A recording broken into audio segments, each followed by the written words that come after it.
Hii ni atabo. Atabo tulisema ni kufanya nini? Atabo ni sehemu penye mzee ana relaxia na mama, saa zingine wakitaka kuongea issues yao. Sasa si kila mtu ndiye anaingia.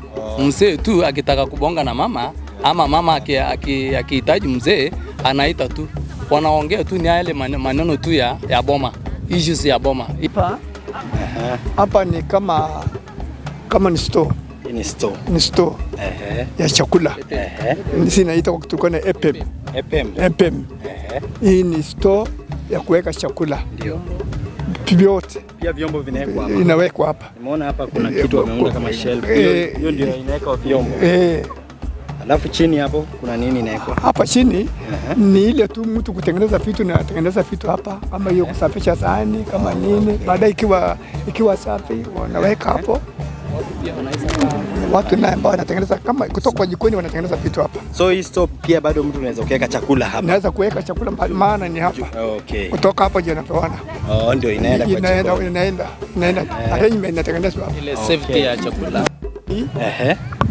Ni mali ambayo inafikia chakula. Hii ni mali ambayo inafikia chakula kama jikoni. Kuna wale ambao wanahusika hapa. Wanapiga chakula na kupelekea wazee chakula hapa. Hii sasa hivi ndio jikoni. Ni jikoni. Uwe nakaa. So jikoni haiweki juu roof. Iko tu namna hiyo hapa. Hiyo iko tu. Inamaanisha kwamba hata pale hatushughulike na mambo zingine ile. Tunatengeneza hivi chakula. Bora tu hii imezuia ile upepo. Lakini wanatengeneza chakula vizuri natoka hapa.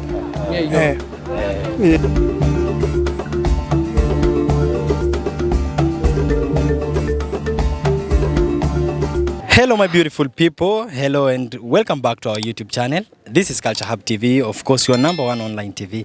And guys, today still in Turkana. I have some amazing people beside me, but before I can introduce them, maybe let me just tell you, let me just highlight you on what we are going to do. So today at this place, I want us to highlight a proper homestead of a Turkana man. I'm told they have some clans, and maybe my guest will tell us more about that. Habari baba. Mzuri sana. Wewe unaitwa nani? Mimi naitwa Michael Ewaton. Na wewe ndugu yangu unaitwa nani? Naitwa Peter Ekwom, Losikiria. Losikiria. Asante sana. So kwenye jamii ya Mturkana kama jamii zingine huwa zinakuwa ziko na clans ndani yake. Jamii ya Mturkana iko na clans? Yes. Na iko na clans wangapi? Ni saidi. Kuna hii Msonyoka. Kuna Ngisonyoka. Sonyoka. Kuna Nibela. Kuna Kamata. Kuna hii inaitwa Ngwatela. Engia Pakuno. Anderes. Nisigeri kwa pale. Tutaenda tu moja kwa moja. Moja kwa moja tukionyesha moja kwa moja. Tueleze moja kwa moja. Tukienda hapa Sonyoka. Sasa tukimaliza hapa tunaenda kwa nyingine. Tunaenda Ngibela. Kutoka Ngibela tunaenda Kamata. Tukisonga tukienda mbele. Na kabla hatujaanza, ni nini inatofautisha hizi clans? Ni mila au ni nini inatofautisha? Hii kitu kinatofautisha kidogo ambao nafanya tofauti kimila. Kuna watu wanafuka kondoo mingi. Ndio maana inaitwa Msonyoka. Msonyoka. Hawa wanapenda kondoo zaidi. Sasa tukaita hawa Msonyoka. Yes. Sawa. Wacha tuende moja kwa moja alafu utakuwa unatuambia hiyo jamii ikoje na nini. So nadhani tuanzie kwa Ngisonyoka. Msonyoka ni. Okay, tuende, si ndio? Okay guys, let me just take you to the homestead of Ngisonyoka so we can see how the Manyatta was built and what they do. As you have heard, Mzee has told us Ngisonyoka wanapenda kondoo. A kraal, also known as Manyatta or Boma, is a dwelling place for the Turkana people.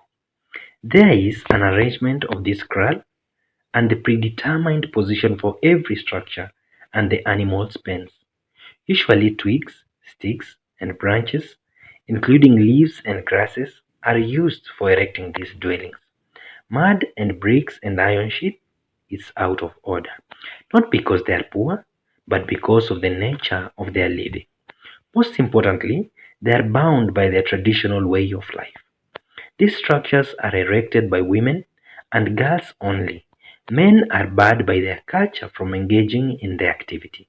However, men chip in only when constructing the animal's pens, in case women are not available, but their task is to identify where to set up the kraal and moving.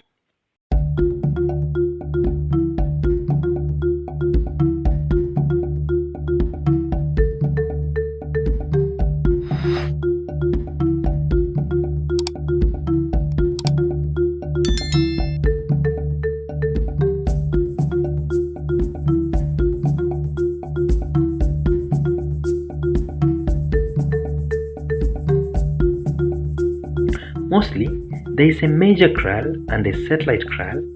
The major kraal is located in the same location for a very long time, only to be relocated to another nearby location upon aging of the sticks and the fencing thorns, usually not more than 50 meters from the old and the new place. Or they can also be adjusted to another location due to the nearness to the forest infested by mosquitoes, or in the case of a predetermined floods due to the nearness to the riverbeds. The satellite kraal is usually managed by youths who receive supplies like food, milk, medicine from the permanent kraal delivered by girls. These kraals are temporary due to their moving nature, necessitated by the search for greener pastures and water for their animals.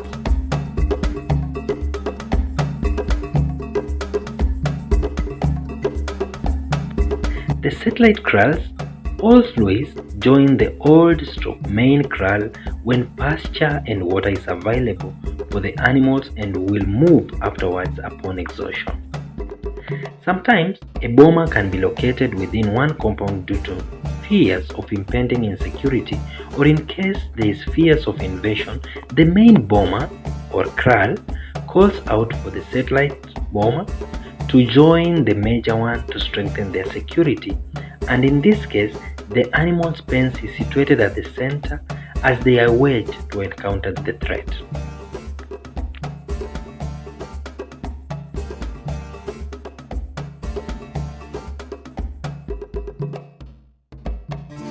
In the case where pasture is inadequate for the animals, the youths take the main herd to far places where water and pastures have been spotted, leaving the old and lactating animals with the main kraal. This is usually because the elderly and the lactating may not be able to migrate to far places, and so they are left to be taken care by the young boys practicing the art.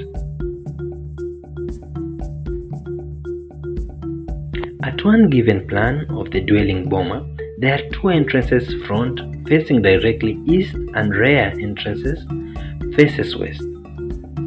The eastern entrance is meant for the visitors, in-laws, and animals, while leaving the compound for grazing, but can enter either entrance depending on the direction.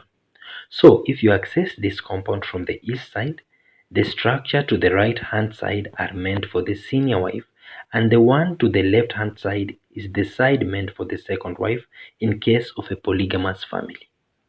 The following is the preset arrangement of the structure in the community.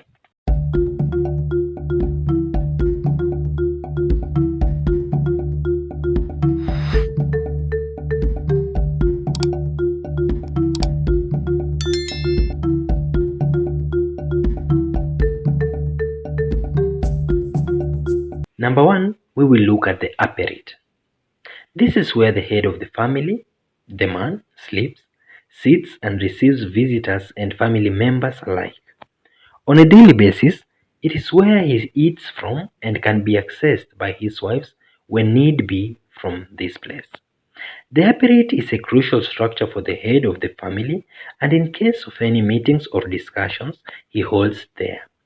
The structure is made of twigs with letter C shape and faces the west direction. It has a small fireplace where he warms himself on cold nights or used to make him a cup of tea. This fire plays a vital role in the Turkana tradition, and it has to be kept lighting throughout the night, even in the absence of the head of the family. Number two, we will look at atabo. This is where women or girls and small children sleep at night. has a small fireplace at the entrance and faces south. Hii ni atabo. Atabo Atabo tunasema ni kufanya nini? Atabo ni sehemu penye mzee ana relaxia na mama, saa zingine wakitaka kuongea issues yao.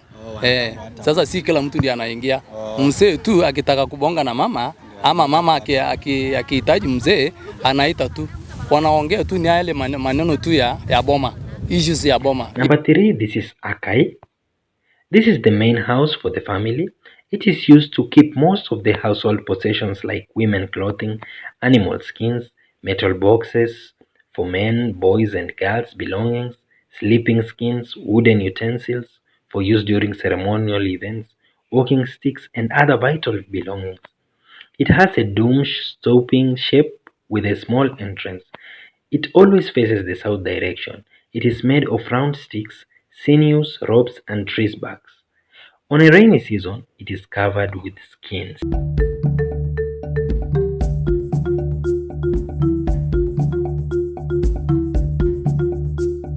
Number 4, we look at Echol. This structure is dome-shaped and is taller than the main house, and the door and the roof is raised a bit. This is where the family members gather during the day away from the scorching sun. It is heavily shaded with twigs and leaves in order to provide enough shade. The entrance also faces south direction. Number 5, we will look at Eano, which is the kitchen. This is where meals are prepared during the day or evening time. It is only accessible to women and girls as men are forbidden by their traditions. And it faces the north direction. It has 3 cooking stones at the center and is piled with firewood. Ni mahali ambayo inafikia chakula. Hii ni mahali ambayo inafikia chakula kama jikoni. Kuna wale ambao wanahusika hapa, wanapiga chakula na kupelekea wasee chakula hapa. Hii sasa hivi ndio jikoni. Ni jikoni. Uwe nakaa. So jikoni haiweki juu roof. Iko tu namna hiyo hapa. Hiyo iko tu namna. Inamaanisha kwamba hata pale hatushughulike na mambo zingine ile. Tunatengeneza hivi chakula, bora tu hii imesuia ile upepo. Lakini wanatengeneza chakula vizuri natoka hapa. A PEM. This is the store for the family. It is where most of the foodstuffs and utensils are stored. It is about 2 meters high and can be accessed through a wooden ladder. This is also accessible to only women and girls. It is round and dome-shaped with a small door facing the north direction. Has a door strap tightly shut and tethered into place using ropes to ward off intruders during the night and when the occupants are out during the day time and out of the compound. Hapa ni kama ni store. Ni store. Ni store. Ya chakula. Sisi naita kwa Turkana EPEM. Hii ni store ya kuweka chakula. Ndio. Vyote. Pia vyombo vinawekwa hapa. Inawekwa hapa. Nimeona hapa kuna kitu wameunda kama shelf. Hiyo ndio inaweka vyombo. Alafu chini hapo kuna nini inawekwa? Hapa chini ni ile tu mtu kutengeneza vitu na tengeneza vitu hapa kama hiyo kusafisha sahani kama nini. Baadaye ikiwa safi wanaweka hapo. Watu na ambao wanatengeneza kama kutoka kwa jikoni wanatengeneza vitu hapa. So hii store pia bado mtu unaweza kuweka chakula hapa. Naweza kuweka chakula maana ni hapa. Okay. Kutoka hapo je napewana. Ndio inaenda kwa jikoni. Inaenda. Arrangement inatengenezwa hapa. Ile safety ya chakula. Number 7, we will look at a nook, the animal's pen. This is where the animals like goats and sheep are kept during the night.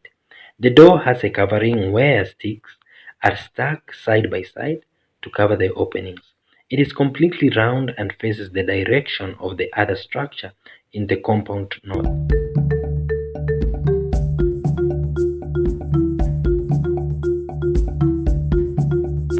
At the homesteads, boys and male visitors have no special sleeping quarters in the compound, but are supposed to sleep at the entrance of the animal's pen for security purposes.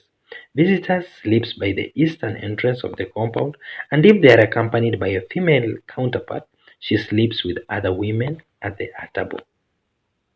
While it is the duty of the women and girls to build the surrounding fence and maintaining measure it, the kraal is surrounded by a big fence from thorns to keep predators like jackals, wild dog, and enemies away.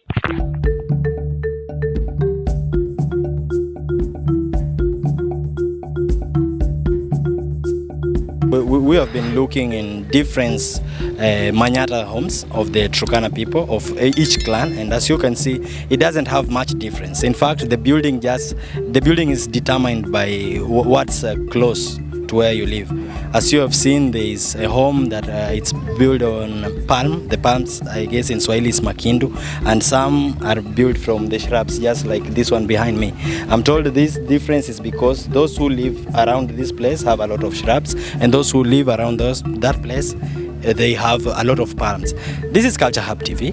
Keep liking, sharing and subscribing so that you can know more about your culture, so that you can know more about your origin, because you know, if you don't know your origin, then you don't know your future.